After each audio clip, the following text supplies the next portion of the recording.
Smoke from the grill drifted low across the grass, thick with charcoal and onion, and under it ran the sharper smell of boot leather worked soft by 50 years of marching in place at reunions just like this one. A recording of taps looped faint from a speaker mounted near the flagpole, tinny and a little warped, the kind of sound that made old men straighten without meaning to.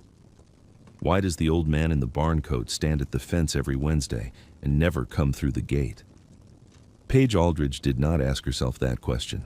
She had a tablet in her hand and a schedule that gave her 11 minutes before the photographer wanted the flagpole clear, and she had just noticed a man standing motionless at the perimeter fence who did not appear anywhere on her check-in list. "That man by the fence," she said to the volunteer beside her, a retired MP named Dale who wore his old unit cap a size too big now.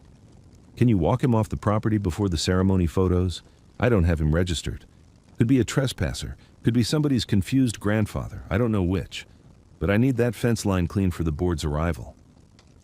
Dale looked over. The man in question had not moved in the time it took her to say it. He stood with one hand in the pocket of a faded canvas coat, a seed corn cap pulled low against the afternoon sun, watching the kennel run 40 feet off where a gray-muzzled Malinois paced the fence line in tight, restless laps, nose down, tail low. The dog's name, stenciled on a placard zip-tied to the chain link, read Copper. Retired working K9, age 11, handler unknown.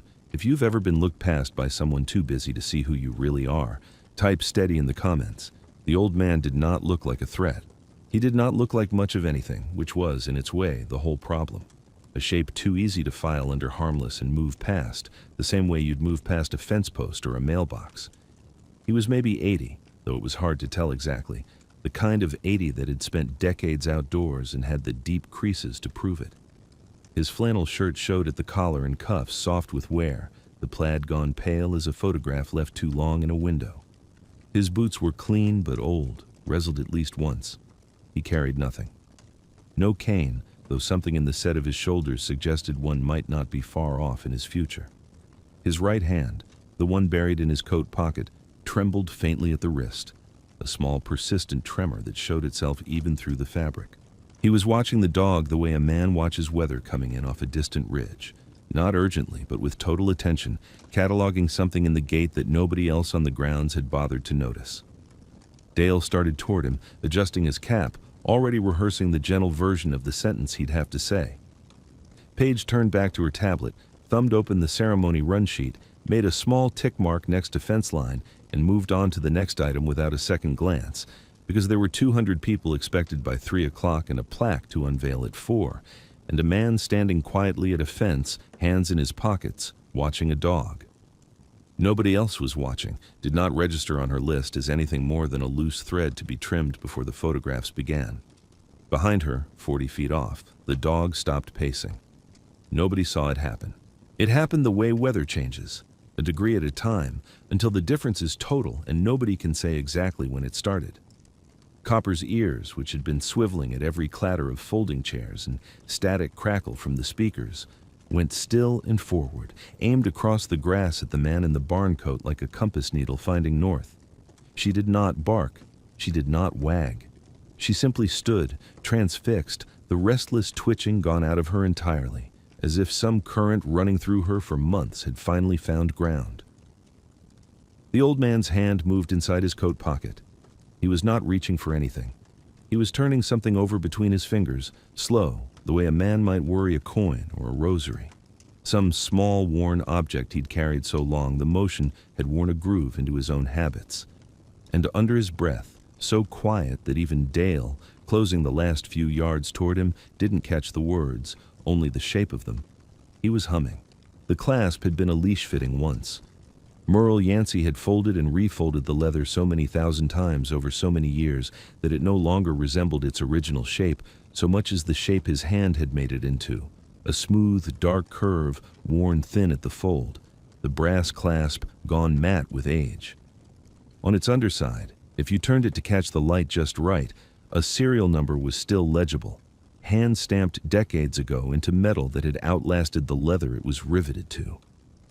He kept it in the right pocket of his barn coat, and his right hand found it the way another man's hand might find a set of keys or a wallet, an object gone so thoroughly into the architecture of his body that carrying it required no thought at all. The tremor lived in that hand more days than not now. It had started 6, maybe 7 years back, a fine shiver that came and went with no pattern he could name, worse in cold weather, worse some mornings for no reason at all. He had stopped mentioning it to anyone because there was no one left in the house to mention it to.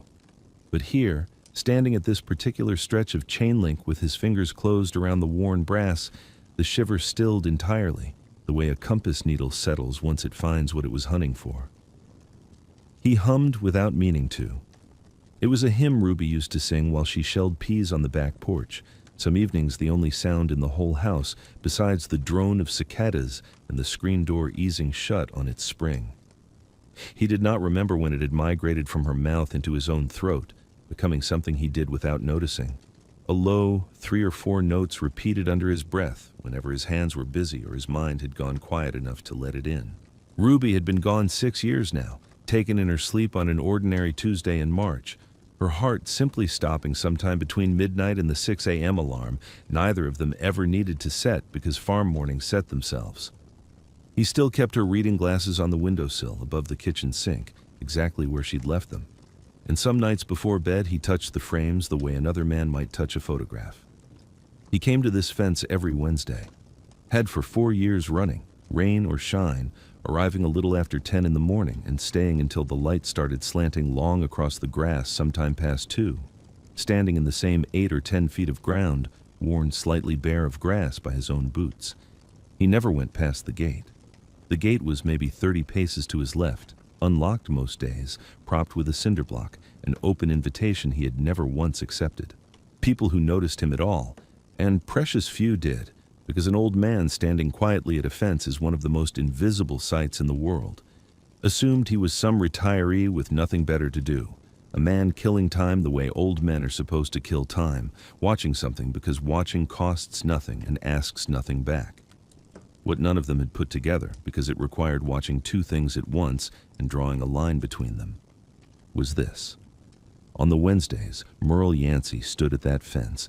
The gray-muzzled Malinois inside it stopped her pacing. Every other day of the week, staff logged the same behavior in Copper's chart without much comment. Restless circuits of the run, nose down, a kind of low motor hum of unease that had been going on so long it had stopped reading as remarkable, and started reading as simply who she was now, an old dog with an old dog's nerves. But on Wednesdays, sometime between 10 and half past, she went still.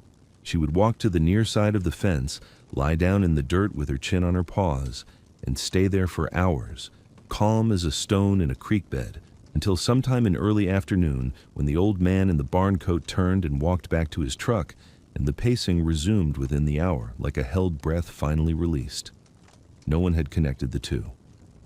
Staff turnover at the Pemberton Home for Retired Service Animals ran high enough that whoever had first logged the pattern, if anyone ever had, was long gone.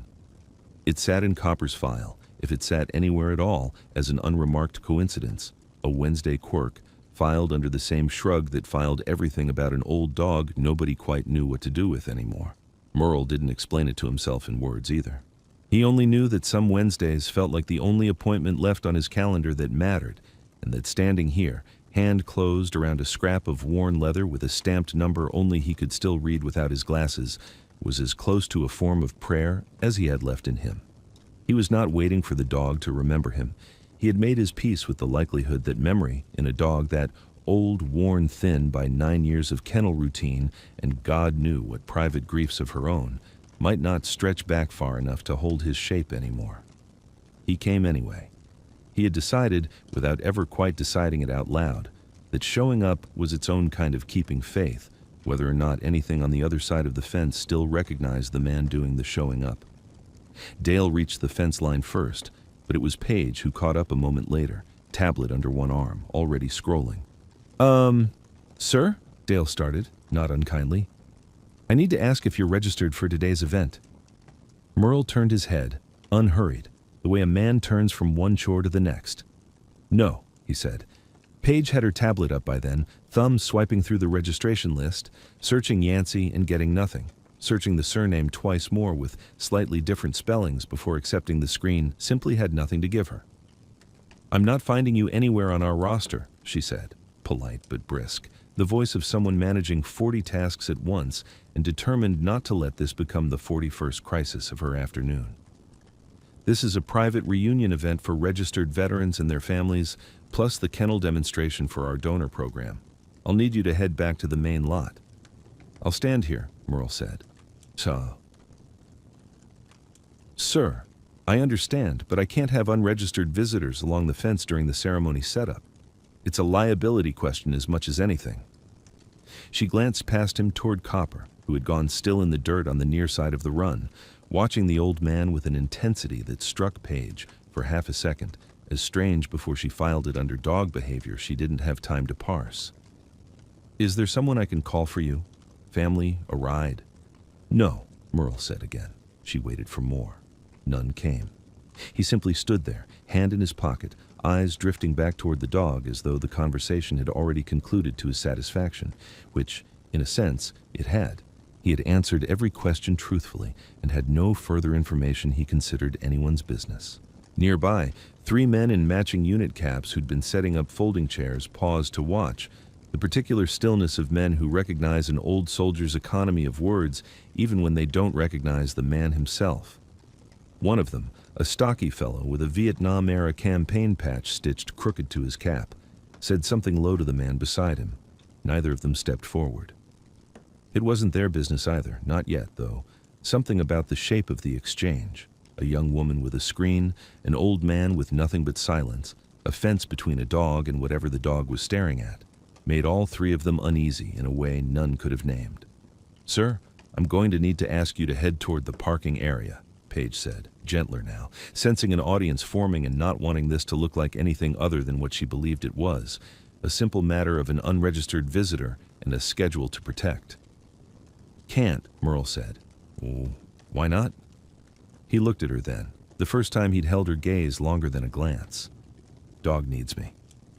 Paige almost smiled at that, the reflexive smile of someone hearing something sweet and slightly absurd, an old man claiming kinship with a decorated service animal he had, as far as her registry could tell her, no connection to whatsoever.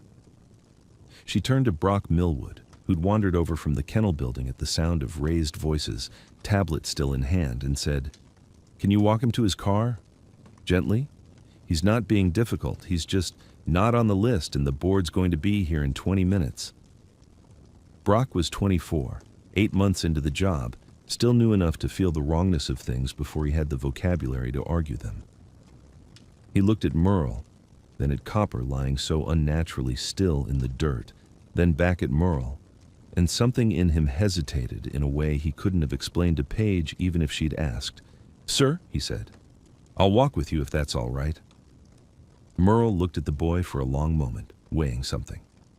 "All right," he said, and it was the longest sentence he'd offered anyone all afternoon, though it was still only 2 words. He didn't move yet. He stood another moment with his hand still closed around the clasp in his pocket, eyes on the dog one last time, the tremor gone entirely still in his fingers the way it always went still here and nowhere else. And the 3 men by the folding chairs watched him not move with the particular patience of men who had learned, a long time ago in places far from this grassy lot, that stillness in an old soldier is never nothing. Brock walked beside him rather than behind him, which was its own small choice, the kind a security escort doesn't usually make, but a young man uncertain of his own instructions does. They went slow, Merle's pace unhurried, almost ceremonial, and Brock found himself watching the old man's hands instead of his feet. The right one had come out of the coat pocket somewhere along the walk, and Brock noticed, the way you notice a detail you can't yet explain, that the tremor which had been faintly visible while Merle stood at the fence was gone now, the hand hanging loose and steady at his side, and only returned, faint as a leaf shiver, the farther they got from the kennel run. That struck Brock as backward. Nerves usually got worse moving away from a confrontation, not better. He filed it as odd and kept walking. Then he noticed the eyes. Merle wasn't watching where he stepped or watching Brock or watching the crowd gathering by the flagpole. His gaze kept sliding back over his shoulder toward the run, toward Copper, tracking not the dog's position but her gait, The particular hitch in her back left leg when she shifted her weight, the way her head hung a few degrees lower than a healthy dog's head ought to hang. Brock had handled Copper for 8 months and had never once looked at her that closely. Not the way this old stranger was looking at her now, like a man reading a page of print too small for anyone else at the distance to make out. "You know dogs?" Brock asked, mostly to fill the silence. "Some," Merle said. They'd nearly reached the gravel lot when Merle stopped walking. Just stopped, the way a man stops when something catches on a hook inside him that has nothing to do with his feet. He turned his head slightly toward the kennel run, 40 yards back now, and said something under his breath, so low Brock almost missed it entirely. A single, soft syllable, not quite a word, more a shape of sound pitched low in the throat, something between a whistle's ghost and a name half-spoken. 40 yards off, behind chain link, past a dozen chattering families and a folding chair crew and a photographer testing his flash against the afternoon light, Copper's ears snapped up and forward, rigid, alert, aimed dead across the field at the 2 men standing at the edge of the gravel lot. Brock stopped too. He looked at the dog, looked at Merle, looked back at the dog. "Huh," he said, and then, because the mind reaches first for the explanation that costs it least, he told himself it was coincidence, some sound from the grill crew or a car door slamming in the lot that had nothing to do with an old man's murmur 40 yards distant. Dogs startled at all kinds of things. He'd seen Copper snap to attention at a dropped clipboard before, but he glanced at Merle's hand again. Out of some instinct he didn't examine too closely and saw the tremor had stilled completely, the way it only ever seemed to still near that fence, and something in his chest turned over once, quietly, like a page. "I should get back," Merle said, nodding toward the lot, and Brock, still turning the moment over, let him go without another word, though he stood a while longer than he needed to, watching the old man's truck, and watching, past it, the dog that had not resumed her restless pacing even after the old man was gone from sight.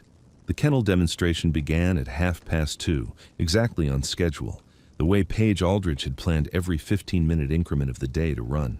A crowd of perhaps 60 had gathered along the roped perimeter of the demonstration field, veterans in unit caps standing shoulder to shoulder with wives and grown children, and a scattering of grandchildren more interested in the grill smoke than the dogs.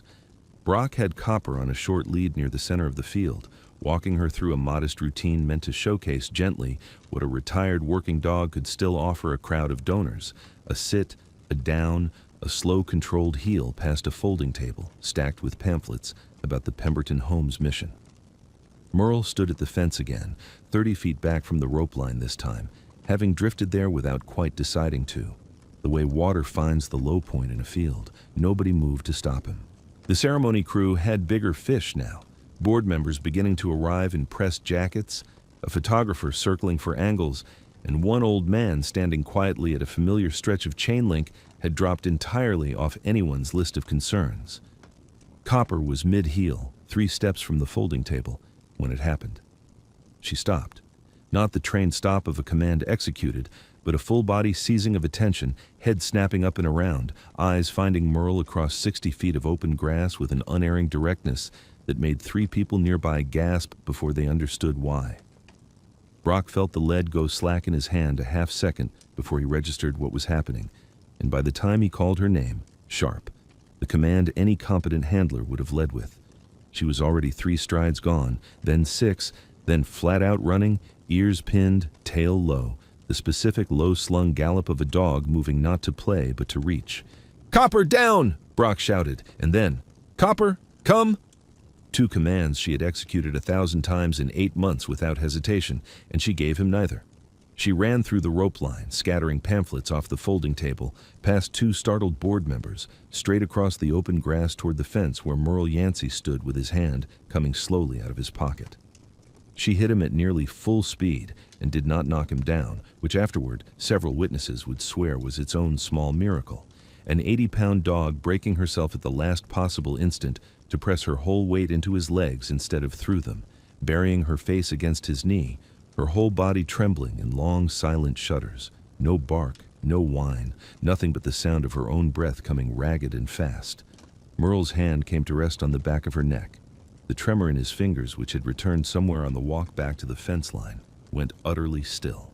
The crowd had gone quiet in the particular way crowds go quiet when they sense they are watching something they don't yet have language for. Not the polite hush of a program note, but a held breath stillness that spread outward from the fence in a widening ring, veterans in the front row going motionless first. Then, families behind them catching the stillness the way a held note travels down a line of singers. Paige had been standing near the folding table reviewing her tablet when the alarm chimed, a sharp double tone she'd configured months ago to flag any reading outside Copper's baseline. She looked down. The dog's heart rate monitor, clipped to the service vest for the demonstration, showed a spike that made no clinical sense against what she was seeing with her own eyes. Elevated, yes, consistent with a full sprint, but the accompanying cortisol proxy reading, the stress metric, her own thesis work had built half its methodology around, was dropping in real time, falling fast toward numbers she associated with a dog settling into sleep, not one that had just torn across an open field, ignoring every command in its vocabulary. She looked up from the screen. 60 feet away, Copper had gone entirely still against the old man's leg, and the old man's hand rested on the dog's neck like it had always belonged there. And the whole gathered weight of the reunion crowd stood frozen at the rope line, watching a stranger nobody could name. Paige crossed the field at something just short of a run, tablet still lit in her hand, the stress metric graph refreshing every few seconds into numbers that told her the story was ending exactly backward from how it should. By the time she reached the fence, Copper had not moved from Merle's leg, and Merle had not moved either, one hand resting flat against the dog's shoulder, his face unreadable, his gaze fixed somewhere past the crowd entirely. "I need everyone to give some space, please," Paige said, more to steady her own voice than to manage the small crowd, now drifting closer along the rope line. She crouched, ran a hand along Copper's flank, checked the vest sensor readout against her tablet a second time as though the numbers might correct themselves on review. They didn't. This isn't a normal response," she said, half to herself. "She's fine," Merle said. It was the most words he'd offered anyone all day, 4 of them, and he said them the way another man might state a barometric reading. Paige straightened, professional instinct reasserting itself over the strangeness of the last 90 seconds. "Sir, I'm going to need to understand what just happened here, because that dog broke a trained recall to reach you, and I don't have a framework in her file for that." She was already thumbing through screens as she spoke, pulling up the registry entry attached to Copper's tag number, searching for anything, a note, a flag, a name, that might explain what her own eyes had just watched. The entry loaded. Handler of record, unknown, deceased. She read it twice. It sat wrong against the animal currently pressed silent and trembling against a stranger's leg, and wronger still against the readout ticking calmer by the second on her own screen. "That can't be right," she said, mostly to herself, and became aware, only then, of just how many people were watching her say it. The words sat on the screen the same 3 times she read them. Unknown, deceased. Paige stood with the tablet angled slightly away from the small crowd, now pressing closer along the rope line, as if putting a few inches of distance between the device and their eyes might slow the spread of whatever this was. It didn't work. Word moves through a crowd of veterans faster than through almost any other gathering of people, carried less by voice than by posture, and she could feel it moving now, shoulders straightening 2 and 3 rows back, murmurs passing hand to hand like a bucket line. "Sir," she said, crouching again to steady Copper, whose trembling had eased into something closer to stillness, but who had not, in 11 minutes, taken her weight off Merle's leg. "I want to be straightforward with you. Our registry lists this dog's original handler as unknown, deceased. I don't have a record that connects you to her service history, and without that, I don't have a way to explain this." She gestured helplessly at the dog. "I can't grant you handler standing over an animal in our program based on a reaction, even one like this. I have to go by what's documented." "Copper knows," Merle said. "I understand it looks that way, but per the record," she stopped herself, hearing the phrase land the way it must have sounded to the small crowd. Now well within earshot, a young woman quoting policy at an old man, a dog had just run 60 feet to reach. She tried again, softer. "I have a board arriving in under an hour to unveil a founding plaque. I have donors here who need to see this program runs on sound science, not Not a moment nobody can verify. If there's a correction to make, it has to go through the board. I can't make it stand here at a fence. Merle's hand had not left Copper's neck. Didn't ask you to make anything stand, he said. Asked to stand here myself. 4 years. Paige blinked. 4 years? Every Wednesday? She looked at Brock, who had caught up by then, breathing hard from the sprint across the field, lead still coiled uselessly in his hand. He gave a small nod, confirming something he himself had only half registered until this moment. The old man who came and stood at the fence, who he'd walked to the parking lot not 40 minutes ago, who the dog had apparently been marking time by for longer than anyone on staff had thought to notice. I didn't know that, Paige said, and it came out smaller than she intended, the first crack in a voice that had, until this moment, run entirely on procedure. She looked down at the registry entry again, at the flat bureaucratic finality of unknown, deceased, and felt the shape of a question she didn't yet have the authority or the information to answer. I still can't change what the record says, not without board sign-off and not before 4 o'clock. I'm sorry. I know that's not... She stopped again, aware that whatever she was about to say would sound thinner than the moment deserved. I know that's not enough. Merle didn't argue it. He simply looked down at the dog still pressed to his leg and said nothing at all, which somehow carried more weight in front of the gathered crowd than any objection could have. Word had already outrun the fence line by then. 2 rows back, an older man in a faded campaign cap turned to the veteran beside him and said, "Lo, you hear that? 4 years, every Wednesday. That dog didn't run across that field for a stranger." His companion, a heavy-set man with a cane and a unit patch nobody in the current crowd could place, only shook his head slowly, murmuring something about a story he'd heard once years back, about a detachment handler nobody could ever properly account for on paper, a name that surfaced sometimes at reunions like a rumor, and just as often didn't. Neither of them said the name out loud. Neither of them was sure they had it right. By the time Paige had straightened up from the dog and turned to face the crowd properly, she found herself looking at perhaps 30 people who had gone from mild curiosity to something closer to reverence, watching an old man in a faded barn coat as though he might, at any moment, turn into someone they'd all know. She felt the schedule in her pocket, the run sheet, the 15-minute increments, the 4 o'clock unveiling, tightening around her like a collar 2 sizes too small. "I have to get the board settled," she said, to no one in particular, and turned back toward the folding tables, tablet still glowing with a record she no longer entirely trusted, and no way, yet, to prove it wrong. By 3:15, the murmur had become something closer to a current running under the whole reunion, impossible to trace back to a single source, but everywhere at once, the way weather moves before you feel the first drop of rain. A woman near the drinks table said she'd heard there was a man out by the kennel the dogs all used to know, years back, before her husband's time in the program. A veteran leaning on a cane told the men near him, he recalled vaguely, some story passed down about a detachment handler in the old mobile veterinary units who never lost a dog in 2 full deployments, though he couldn't for the life of him remember if he'd heard that at a reunion or read it in a newsletter decades gone. None of it was precise. All of it pointed the same direction, toward the fence, toward the old man Copper would not leave. Paige found the board chair, a trim man named Radcliffe in a blazer too warm for the weather, near the tent where the plaque sat under a drop cloth waiting for 4 o'clock. She laid out what had happened in the clipped factual register she trusted most. The dog's break from lead, the collapse against the stranger, the registry entry that listed the handler as unknown and deceased, the crowd now murmuring a name nobody could confirm. "Can we push the ceremony?" she asked. "Even 30 minutes? Just until I can get someone on the phone who might actually know something." Radcliffe glanced toward the tent, toward the covered plaque bearing, everyone knew without needing to check, the single name Warren Pemberton in raised bronze letters, founder, and beyond it, toward donors already finding their seats in the folding chairs arranged before it. "The board flew people in for 4 o'clock, he said. "We've got press from the county paper standing by. I understand something unusual happened with the dog. I do. But we cannot rewrite a founding narrative on the word of a crowd murmur and an animal's behavior we don't have a framework for.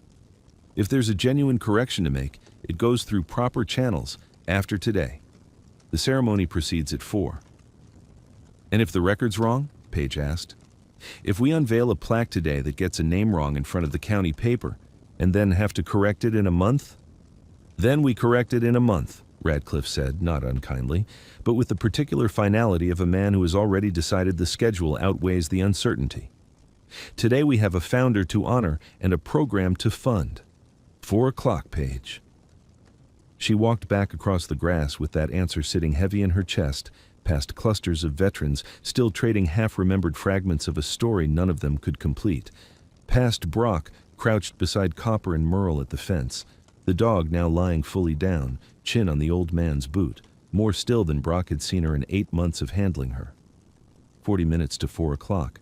A bronze plaque under a drop cloth with one name on it, a registry entry that made no sense against the animal in front of her, and an hour, maybe less, before whatever truth was trying to surface here got sealed under a schedule nobody with the authority to stop it was willing to move. She crouched again beside Copper, more out of needing something to do with her hands than any clinical purpose, and pulled up the dog's full behavioral file on her tablet, scrolling back through 18 months of entries she had reviewed a dozen times before, but never with this particular question in mind. The pattern was there, plain as a graph line. Once she knew to look for it as a pattern and not a string of unrelated notes. Appetite decline beginning gradually some 3 years back, a marked drop in play engagement noted by 2 different staff members, sleep disruption logged inconsistently but present, weight loss that had triggered 2 full veterinary workups, both concluding with variations of the same phrase, no clinical cause identified, monitor for age-related decline. My thesis work was on exactly this, Page said, mostly to herself, though Merle was close enough to hear it. Cognitive and behavioral decline in aging service animals. I built half my methodology on distinguishing normal aging from something else. The metrics on this dog are textbook. Appetite, engagement, sleep, all trending the way the literature predicts for a dog her age and service history. I've run every panel we have. There's no infection, no organ marker, nothing on imaging. The science says this is decline. The science has said that for 3 years. She's not sick, Merle said. He hadn't looked up from the dog. His hand moved slow along her spine once, a motion with no hurry in it at all. Missing something.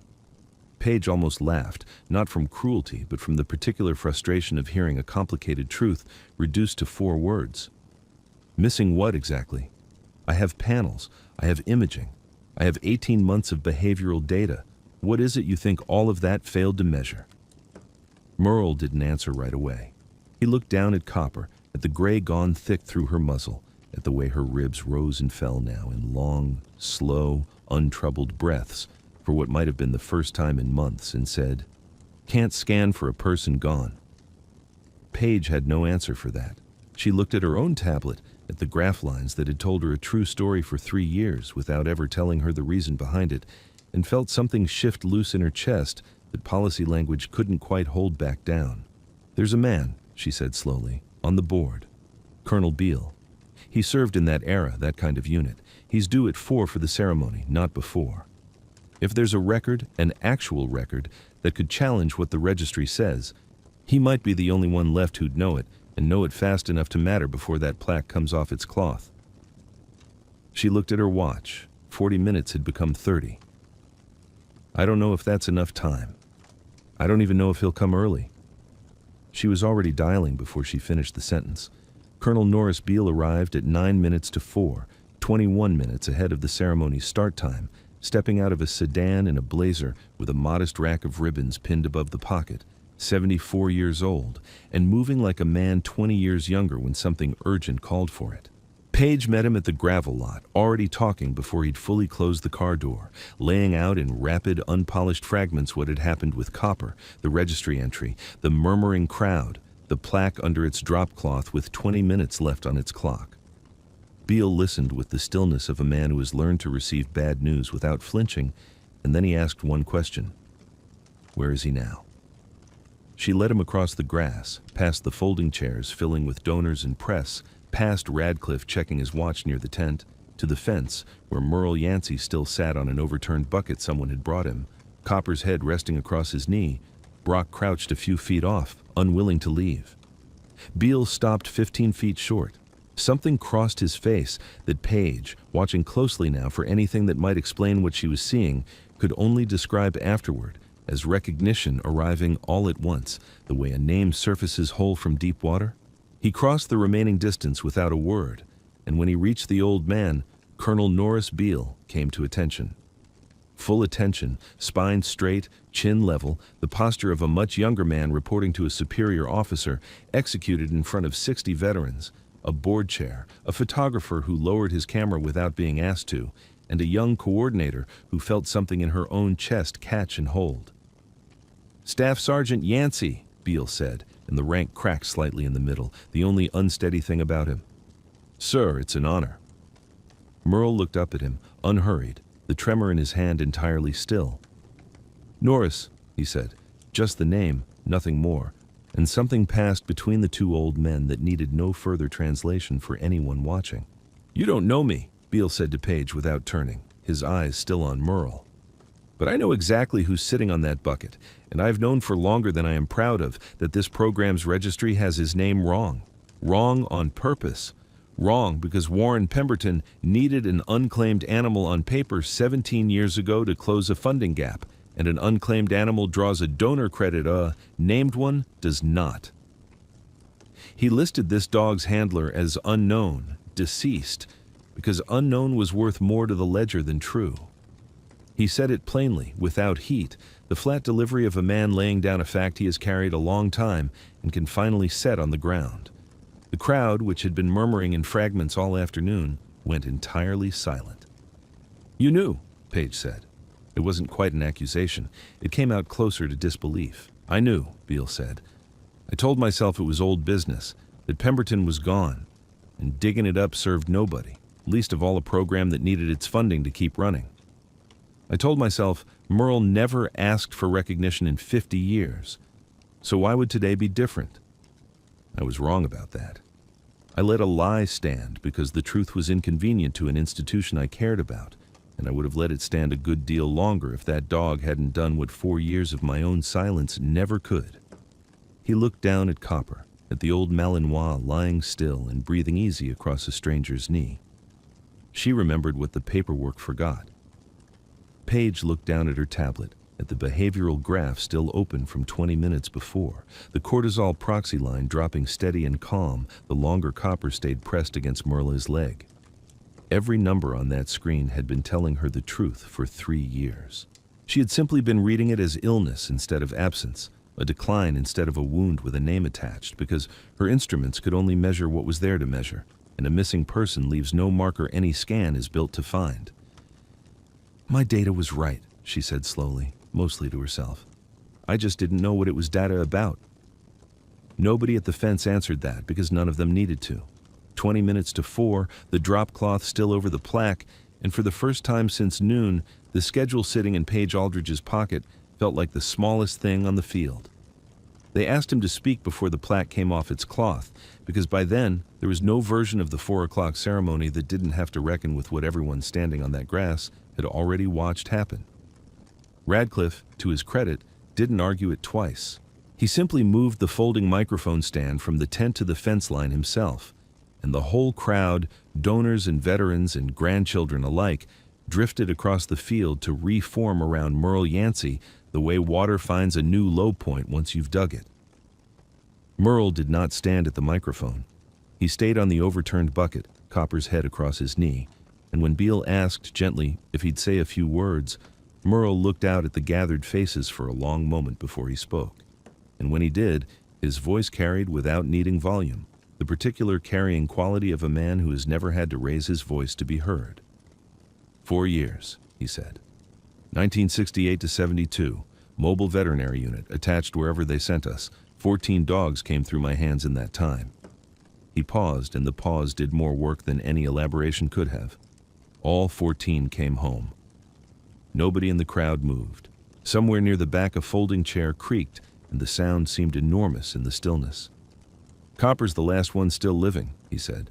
"Wasn't looking for anybody to know that. Wasn't looking for a plaque or a paper or my name anywhere it isn't already." He looked down at the dog, at the gray thick through her muzzle, at the stillness that had held in her now for the better part of an hour. Only thing I'd ask is the records say the dog's name's right, not mine, theirs. They did the finding. I just kept up.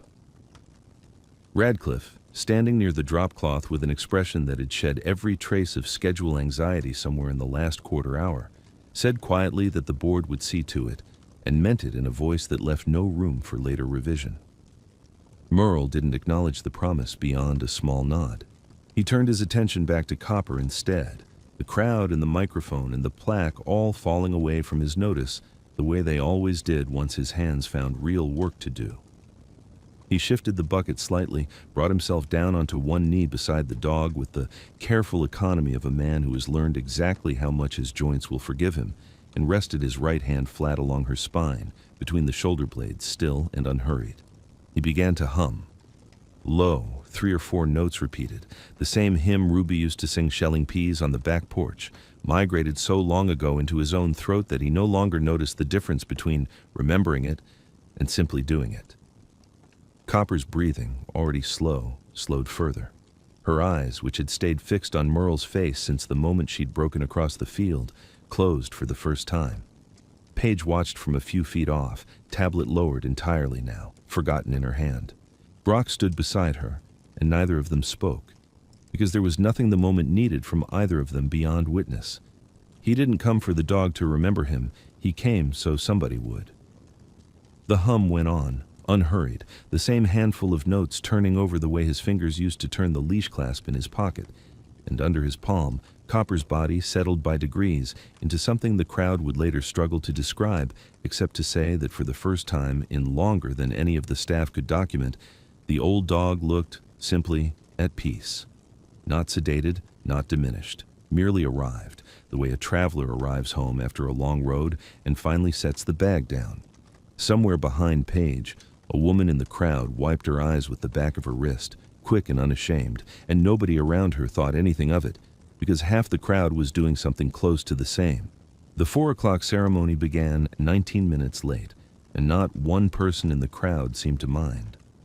Radcliffe stood at the microphone with the drop cloth already folded over his arm, the bronze plaque uncovered behind him, and read the amended text aloud in a voice that had none of the polish it would have carried an hour earlier, and all the more weight for the lack of it. "This program," he said, "was founded in the service of animals who gave everything asked of them, and the handlers who asked nothing back." He paused, glanced down at a hastily rewritten card in his hand, and continued. "Handler of record, K9 Copper, service years 1968 through 1972, attached to a mobile veterinary detachment. Staff Sergeant Merle Yancey. 14 dogs served under his care across 2 deployments. All 14 returned." He looked up. "The board extends its gratitude 55 years late, and its apology for the years the record said otherwise." Merle, seated near the front on a folding chair someone had finally convinced him to accept, said nothing at all, which by then surprised no one. The registry correction took longer than the applause did. 3 weeks of paperwork and board signatures and a phone call from Colonel Beale to a records office 2 states away. But it came through clean in the end, Copper's file rewritten from a single flat lie into 2 full paragraphs of true service history. Merle's name spelled correctly, his rank stated, his years accounted for down to the month. Warren Pemberton's name stayed on the building because a building's name is a harder thing to unmake than a registry line. But a small brass plate went up beside the front door, listing the actual handlers the funding shortfall had once erased, and Merle's name sat first among them, exactly the way none of them had asked for it to, but exactly the way it belonged. He still drove out on Wednesdays. The gate stood open now, propped with the same cinder block it always had been, except that it had become an invitation he finally accepted, walking through instead of stopping short of it. Copper meeting him at the near fence with her tail moving slow and steady, no longer restless, no longer pacing, just waiting the way a dog waits for a person she trusts to still be coming back.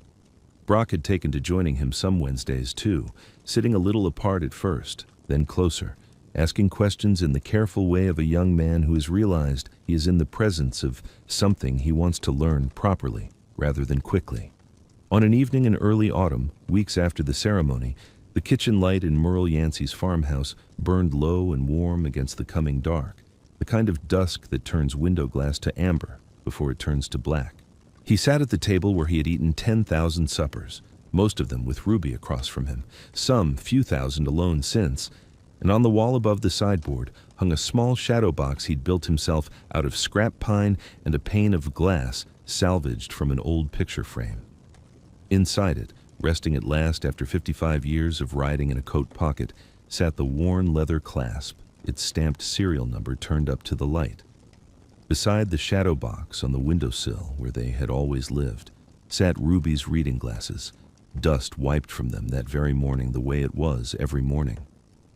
A photograph of Copper, gray-muzzled and calm-eyed, stood propped against the glass of the shadow box given to him by Brock the week after the ceremony, printed and framed without being asked. The kettle on the stove had just begun its low-climbing whistle, the first thin note of it rising into the quiet kitchen, and Merle rose from his chair the way he always had, unhurried, his right hand steady, and went to take it off the heat before it could climb any louder. Some names don't need a plaque to be true. They just need one dog or one person willing to remember.